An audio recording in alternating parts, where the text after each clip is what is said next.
Hello everyone, welcome back to the Lochknits Knitting Podcast.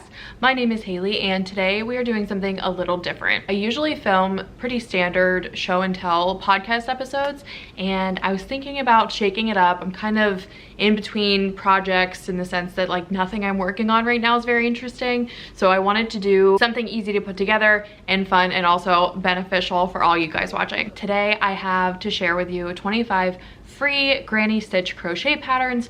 All of these patterns can be found on Ravelry. I have everything in a bundle in my favorites. There will be a link to the bundle itself in the description box below. In addition to the Ravelry bundle, I will have links in the order that we talk about everything in the description box for specific patterns that will take you to the Ravelry listing. Because a lot of these patterns are free, if you've been in the crochet universe for any amount of time, you know that a lot of free crochet patterns are hosted on blogs, whereas if you're coming to this from the knitting world, you're probably used to like downloadable PDFs from Ravelry. I would say these are about 50-50 split, so just know that all the links, again, will take you to Ravelry, and then from there you can pop out into the universe wherever it directs you to actually get the pattern itself. And before we jump into the patterns, I do want to talk about what I'm wearing. I have worn this on the podcast before. This is my Granny Squares tee from the M to the Third store. I have a link to this t-shirt listing below. Mine is heavily modified, just so you know. I bought a medium shirt and then cropped it and rolled the sleeves up and hemmed it and did all kinds of stuff to make it fit me, but I thought it was totally appropriate to wear this shirt today on the podcast. They are still available right now as of this filming, summer 2024, in the M to the Third shop. So our first pattern is going to be the Granny Stitch Bandana. I am actually wearing my Granny Stitch Bandana right now. I will have put my screen recording on the screen so you can see us flip through all of these beautiful projects and all of these patterns as they're listed on Ravelry. I also have a link to the Rabbit app, which is the app that I use to browse Ravelry. I know everybody has their different preferences, but in case you were wondering what it is that I'm using throughout this video. So if you have watched the podcast before, you will know that I am a huge fan of the Granny Stitch Bandana. This has become a pattern that my friends and I will make for one another. We use it to do really effective scrap busting. You can pretty much just jump in with any yarn and hook size as long as it makes a nice fabric for you. These are just really fun. They're super fast, very easy. I have a bunch of them. I actually brought all of my Granny Stitch bandanas downstairs to show you guys how they work up in different yarns. So the one that I'm wearing today is actually a tweed yarn, and I'm not gonna take it off because it takes a long time to get this hair trapped back under here. And all of these that I'm going to show you today, I didn't make any of them. My friend Sock and Brienne made them for me, but they are beautiful and I do know a little bit about the yarn. The first one I'll share is from Yarn Hero. The Yarn Hero yarn is similar to Spin Cycle. It's a kind of known as like a more budget-friendly version of Spin Cycle, and you can see how this just fades so pretty. The structure of this particular pattern starts at the top and then expands into the triangle shape, and then from there you jump in and add the little ties on either side. This one has actually been through my wash. This one I probably get the most wear out of. This is just a slightly variegated gray, again kind of purple yarn, but you can see how the Granny Stitch really just breaks up the variegated yarn in a way that's interesting, and it still highlights it and shows it off, but it doesn't usually result in a bunch of like flashing or pooling or anything like that. This one, Brienne of Moon and Yarn made for me. Super cute, very Valentine's. There's some stellina in there. This one is a DK weight. The Yarn Hero is closer to a sport. This one's a DK as well. And I actually have the last one I wanted to share is just a fun like texture difference. So if you guys remember the slub yarn fad that happened around like 2020, this is a perfect project if you have like little scrappy leftover bits, because this yarn can be difficult to blend with other yarns and have it stand out in a way that doesn't impact your pattern. All of these different weights of bandanas were made with less than 20 grams of yarn. It is, again, a total wonderful stash buster. You can really burn through your odds and ends, and if you stripe them, you can use even smaller quantities of yarn. All of these patterns that we're going to be talking about today do have specific yarn weight requirements in the sense that that's how they're listed on Ravelry and that's what they recommend using. But just keep in mind through all of these that you can pretty much use whatever yarn you want. A lot of them are modular construction. There is a lot of room for creativity, but all of these patterns do have specific yarn weights that can be used as a great jumping off point. That is officially everything that I'm wearing that I wanted to talk about. We are gonna get into the other 24 patterns that I have in the Ravelry bundle. I do have my phone here, and like I said, I will have the screen recordings up as I'm talking about it. I will go in the order that they are listed in the Ravelry bundle, but just know that in my heart, they are all equal. I think I tried to include a wide variety of very large projects to very small projects. Without further ado, let us get into the remaining 24 patterns. The first pattern I want to talk about is probably the most ambitious on this list, and it is called the Kuka bedspread. This is a charted only pattern. So just so you know, when you're looking for the pattern, you will be launched into a PDF and it is only charts. It is not in English. It says there's an English version available, but I wasn't able to find it on mobile, so it might be something that you would want to source from a desktop or from your computer. That being said, if you have experience with granny squares, you will know that it is very easy to operate off of a chart. If you are a visual crafter or a visual learner, the pattern photos for this are just absolutely stunning. The next pattern is granny stitch slippers. There are a ton of very, very sweet slipper style granny square, granny stitch projects available on Ravelry. These ones I put on the list because I actually haven't seen this pattern before. These ones are more shaped like no-show socks. These are really interesting. I think if you don't want a lot of bulk on your feet, or if you just need like a smaller extra layer for walking around the house, or you want some like warmer house slippers, I think this pattern is just so cute. I love the way that it fits and the style of them. This pattern, I will say, has very detailed measurements and instructions for all the sizes up through adult. So once you get to the adult sizes, you will need to know the length of the foot of whoever you're making them for. The pattern does note in the description that gauge is not terribly important, so again, more of that flexibility to use whatever yarn weight you want, but it does recommend that your fabric is firm. The next pattern is so cute, and I actually cannot believe that this only has pattern photos and no projects attached to it. So this is the Granny hot water bottle cover. This just looks so sweet. I did click into the pattern to see kind of how the construction is, and it looks very simple and intuitive. I absolutely love what they've done with the color palette here. I feel like for this being such a tiny project, you could really like go through a lot of different scrap yarn. I recently got my first hot water bottle this past winter. My friend Sock gifted it to me, and it's just a total game changer. I know in the United States, where I am coming to you from, hot water bottles are not very popular. They're very big in Europe, and I see a lot of European knitters and crocheters making little sweaters for them and everything, and they're just so sweet. And this looks like a really fast, easy project to do. I love my hot water bottle. I definitely need to start making him little sweaters because he doesn't have any, and even though it is summertime now, he will need to be clothed pretty soon when I bust him out in the next couple of months. This next pattern is the Granny Stripe Cowl, and I actually saved this to the favorites to the Ravelry bundle to share with you guys today, and I put it in my own queue as well because this looks so sweet. One of my favorite style of cowls is enormous tubes that get really scrunched up close to your neck when you put them over your head, but ones that are not too tight. And this looks like it totally fits the bill. I could again see like the color possibilities being totally endless with this. If you have a skein of yarn similar to Yarn Hero, or maybe to Spin Cycle, something that fades, even hand spun would be really great for this. You could just knit the entire thing out of one skein of color changing yarn, and I think it would give a really interesting look as well.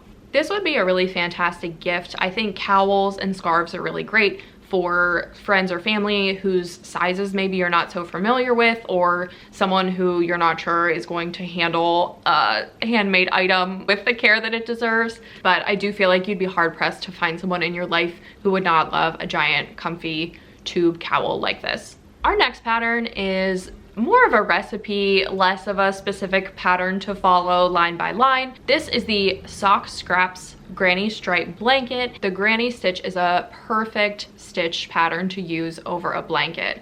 I have made multiple granny stitch blankets. I've given them as gifts. I've passed them along to other crafting friends. And with crochet just eating up so much yarn, it's an amazing project to start to have as a long-term work in progress.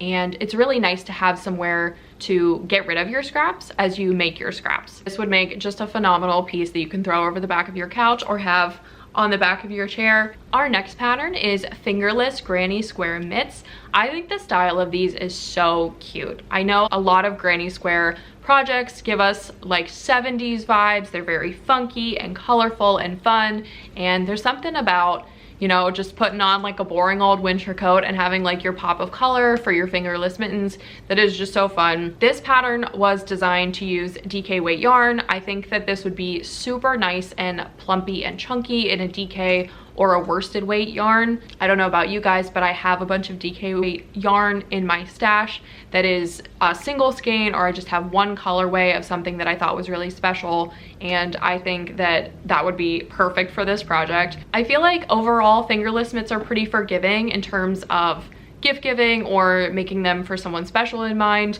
This pattern seems really flexible because the actual base of the mitten is the granny square, and that can give you a lot of room to grow or to shrink if you need to. Our next pattern is actually a little decorative. It is heart-shaped cloth. It is written as, I think, a dishcloth pattern is the vibe I'm getting from Ravelry pattern photos and how they're styled, but I like having these dishcloths that I crochet or knit to have under, you know, potted plants or like a lamp in your house, or just protect your desk. I honestly probably could use one for under my pumpkin lamp that's back here all the time. They're just so cute and sweet. I'll put the isolated video here, but someone who has made this project in the past actually made a ton of them and then strung them all up together as some pride bunting, which is so sweet. You could make these up out of fingering weight yarn or sock yarn that's left over and make it even smaller bunting. I feel like these are just really cute to have as like pieces of a larger project too. Next up is a fad that I think is coming back, the bucket hat. So there are actually a ton of granny square bucket hat patterns out there on Ravelry. They are different and unique in their own ways. I really like the project pages for this pattern. Honestly, I feel like when I look at other people style the things that they knit and crochet, I feel really inspired just by that alone.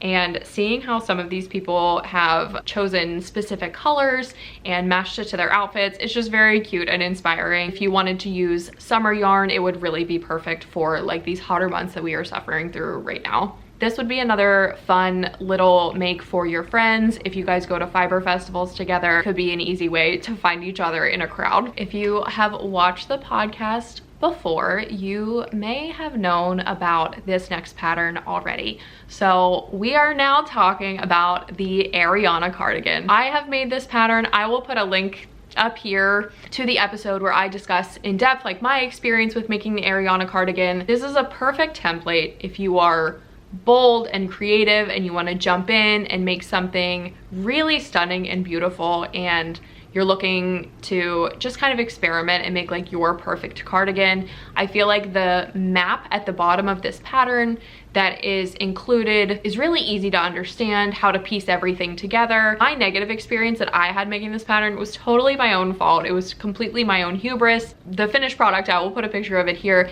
It did come out so beautiful. It just wasn't for me at the end of it. It seems like one of those projects, kind of like the ranunculus if you're a knitter, that every time someone makes one, it just looks really, really great on them. And you can see that as you're scrolling through these finished project pages. There is really just like so much creativity to be found within this pattern. I would highly recommend, if you've ever wanted a crochet cardigan, to check this one out first.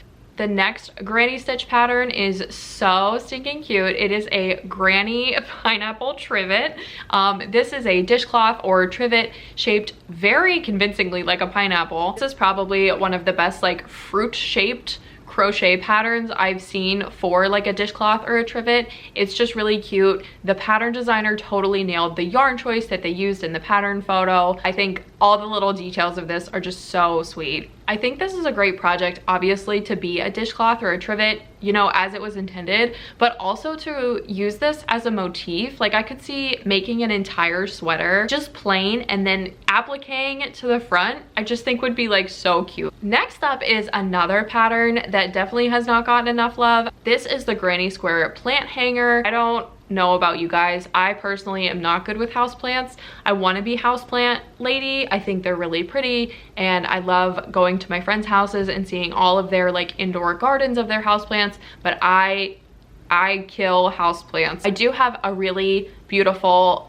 faux planter that hangs above my sewing station that you may have seen in the background of some of my videos or on Instagram. This would also be a great gift for someone if you are gifting them the plant, or if you got them a really beautiful or special planter. This would be like such a fun handmade addition for that. This is another DK weight project that is going to take just under a full skein of DK weight yarn. So if you have that one special skein in your stash, the maximum yardage in this pattern is 218 yards. So that's literally perfect for a 220 yard skein of DK weight. The next pattern I want to share is actually a shawl, and there's not a ton of scarf shawl love on this episode, but they're out there. They're just a little harder to find. This one is the super simple log cabin shawl, and I think this pattern is so interesting because coming from a quilting background that I now have as well, I see log cabin style quilts all the time. I love how they're layered together. I love the modular construction. I just think it's really interesting and beautiful, and a really great way to blend a lot of different prints or patterns together. And I love how this translates into a crochet project as well. I actually did click far into this pattern on the blog that it's hosted on, and the construction for the shawl really is incredibly simple. I actually threw this in my queue as well. I'm hoping to dig into my scrap bin. I have a vision of making this with hand spun yarn, or hand spun yarn kind of peppered throughout it. I think would just be really beautiful, but I myself am a big like shawl lady, so this totally did go into my queue. For it having the really pretty kind of braided log cabin look to it, it does look incredibly simple to do. Our next three patterns are all garments. So this next one is the Agnes sweater vest. This pattern, I will just say off the top, is a recipe, so there's not individual sizing. I actually recently made this sweater vest, so I definitely wanted to include it in this list. I found this recipe very easy to follow. I think that crochet diagrams of how you lay out the squares and join the pieces from there are really easy to understand if you are a visual person, which I feel like so many of us are. And the pattern was written to use worsted weight, but I used fingering weight. I actually used a bunch of hand spun yarn. I used some leftover mystery fingering weight yarn that I hadn't used yet. This pattern worked out great. I actually passed this vest along to my friend Megan, and she has since worn it. I will put a picture of her little outfit here just because it was really cute, but this is seriously like so fun to throw over dresses or skirts, or over top of a button-up shirt. Just something like really fun and simple to dress it up and add some like yarny pizzazz to your outfit. The next pattern is a different style of granny square vest, and I actually don't think that I can pronounce the name of this pattern, but I will give it a shot. This is the granny boho style gilet. I don't know. I'm actually not sure. Okay. So this pattern is in a different language. This is not available in English, but I did click into the website when I saw it because it was so pretty, and the visual tutorial of how to create and piece this together is incredibly easy to follow. But just a full disclaimer that this is not available in English. This pattern only has 5 projects associated with it, but the pattern photos that are listed with it are just seriously so pretty. I love the pattern writer's color choices that she made. It's a DK weight pattern, but again, just jump in with whatever you got. And this open style of vest is so nice too, because you don't have to worry about it needing to close or needing to button up. It can just be a mood kind of all on its own. And our next pattern is one of my favorite aesthetically pleasing pattern photos that we have going on in this list. This is the granny square sweater. So the basis of this sweater is 2 squares for the front and back. There are shoulder tabs added and then ribbing. You'll crochet the sleeves and then jump in and add them on. This is again another recipe, but given the nature of granny squares and how easy it is to add or remove rows, I think in just giving this pattern kind of a once over, I can see that there was a lot of care taken into the recipe aspect of this, and it is kind of like, not in a bad way, but it does kind of hold your hand along the way. There are a few portions of this pattern that are charted and the whole thing is written. So very in-depth, very intuitive. You can see from the project pages how much success everyone has had with these. There is monochrome ones, there's multicolored ones, there's 2-color ones. They're just absolutely beautiful. All of the like multicolor striping is just so pretty. This is one of those sweaters that I think looks handmade, but in the absolute best way possible.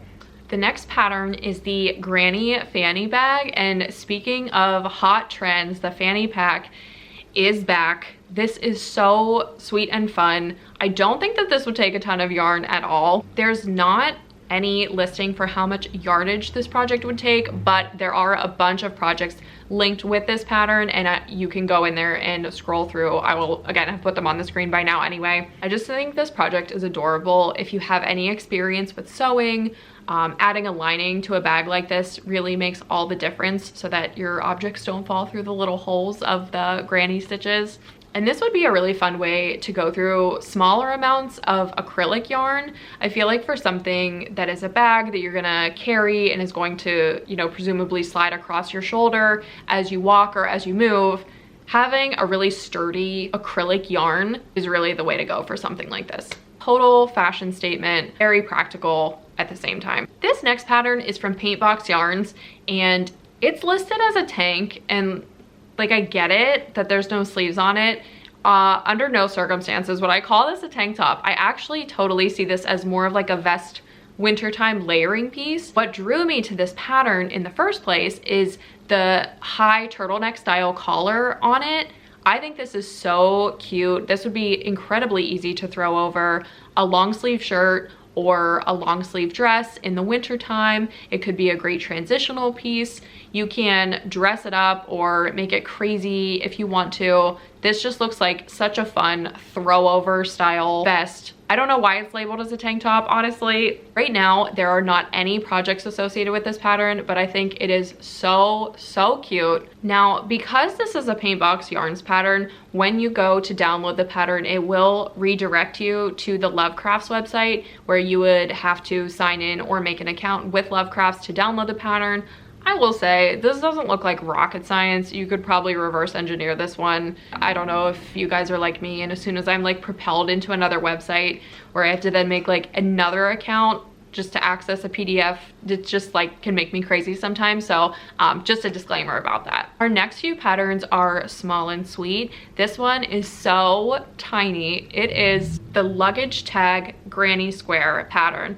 And this is, assuming you already have your plastic luggage tag, this is a video tutorial to teach you how to make a pieced granny square cover for it. And talk about never having someone pick up your bag by mistake, because you will have your crazy colorful granny square luggage tag loud and proud on your suitcase. And I think a project this small with this many granny squares would be super fun to make out of one skein of yarn that has a bunch of color changes throughout. This is a video tutorial. The link will take you to the YouTube video, and it is a walkthrough. This next pattern had me cracking up this morning when I put it in the bundle. This is the Great Granny Dog Sweater. Look at this poor child. Look at him.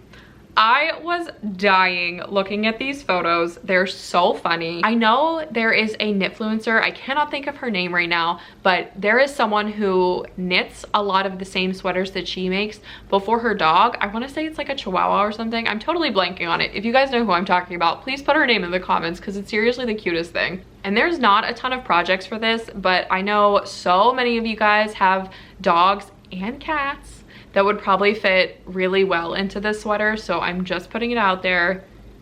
It's so cute. I just wanted to include it in this list. Speaking of all of our furry friends, there is a really cute really cute pattern we're gonna talk about now. Pome Patchwork Granny Square Pet Bed. And possum like awesome, not possum like... I think the construction of this is so smart. So as you're looking at this pattern, you're probably like, wow, there's some kind of box that is like stabilizing this whole crocheted structure around the outside. And you are right. It is actually a storage box. So just like this one right behind me, this is a smaller size. The size that it calls for in the pattern calls for one of the, I would say like more standard, in the United States at least, like 12 or 13 inch storage bins. But long story short, you can find these at Target or Walmart. They're very easy to get a hold of online. They're just a couple bucks. And I think this is perfect because when I have these on the ground and I'm like sorting through my fabric stash, or I'm like getting my spinning supplies out or whatever it is, my cats always try to like jump in them. They're always pawing at them. They're always like very curious about them. I think this is just like a really great idea to blend the crochet love with the structure of these blocks that quite frankly my cats want to get into anyway. They found a really cute cat to model for all these pattern photos, and they made him a little pillow too. I looked in the pattern. There is information for how to make the little pillow insert for inside the box as well. I will say, it's just a heads up, the pattern instructions for this look a little crazy. I'm sure it is one of those things that once you get into the pattern and you have the materials and the squares in front of you, it probably makes way more sense. But just so you know, if you are interested in making this, the pattern does look a little scary, just kind of off the top. The next pattern on our list is going back to our shawl scarf category. This is the Granny's Hug scarf. It is so cute. This is another like beautifully styled pattern photos and just kind of like aesthetic and vibe. Their finished product looks so like big and squishy. This would be easy to modify lengthwise or widthwise. I really like the way that they have blended yarn that, in my opinion, does not look at all like it would go together, and just the way they have it organized in the pattern photo is really, really pretty. I think the big bundly look of the crochet around your neck is just so cute and warm. It is giving very 70s obviously in these pattern photos, but I love it. Our next to last pattern is the Granny Boxy cardigan. This is a really cute cardigan, and there's a lot of different styles of this type of cardigan out there in the universe. This one stands out to me because of the huge, very long ribbing that it has around the entire neckband of the piece. One of the interesting things about this pattern, when you look further into the pattern photos, is that the squares used in this are actually mitered granny squares. So not a continuous granny square that goes around and around, but there is a base, and then the rows go over two sides, come back, and it gets larger that way. I don't know if I'm explaining it right, but probably be able to see it in this photo that I put in from the pattern. The colors they used in this are absolutely beautiful. I love the fit of it. I think that, as with any of these, it would be super easy to modify. So we are at our final pattern on the list, and I have to say this is probably one of the most ambitious wearables on this list. This is a pattern from Red Heart. It just came out in February of this year. It looks so cute. The model in this, the colors they use, like just literally everything looks so effortless and fun. I could absolutely see this being a staple piece in anybody's wardrobe. I've never knit or crocheted something with a hood on it, but I think that would just add like such an extra level of like comfort and bundling factor. And I did also put this in my queue as sort of, again, an ambition, but I think that I would get a ton of wear out of a cropped version of this. I think it's just honestly a really, really cute idea. This is also an Aran weight pattern, so even though it is pretty involved in terms of like full length sweater, full length sleeves, and a hood attachment as well, I think it would work out pretty quickly, all things considered. And that is our list today. That was 25 free granny stitch patterns. So I was editing this podcast and I was counting, and it turns out that I missed one of the patterns that I was going to talk about. It's beautiful. It's a granny stitch beret. I just wanted to make sure I included it, so this isn't a lie. So there is actually 25 patterns on here. It's a granny stitch beret. It's free. It's beautiful. Sorry, I forgot it. You can find, again, the links to everything I talked about below. Please comment and let me know if you found this even remotely inspiring or helpful. Again, a lot of these patterns don't have a ton of projects out there. Some of them were really new, and I totally get that. We just haven't had a chance to like jump in and make them. We are in the hot summer months right now, but hopefully this makes you feel inspired to start thinking about some fall making here in the Northern Hemisphere. It will be here before you know it. Also, if you guys have any other ideas for genres of sort of pattern roundups or anything, I love making one-off videos from the normal show and tell style podcast, so please leave those in the comments as well. Thank you guys for hanging out with me today. I will catch you on the next one. Bye!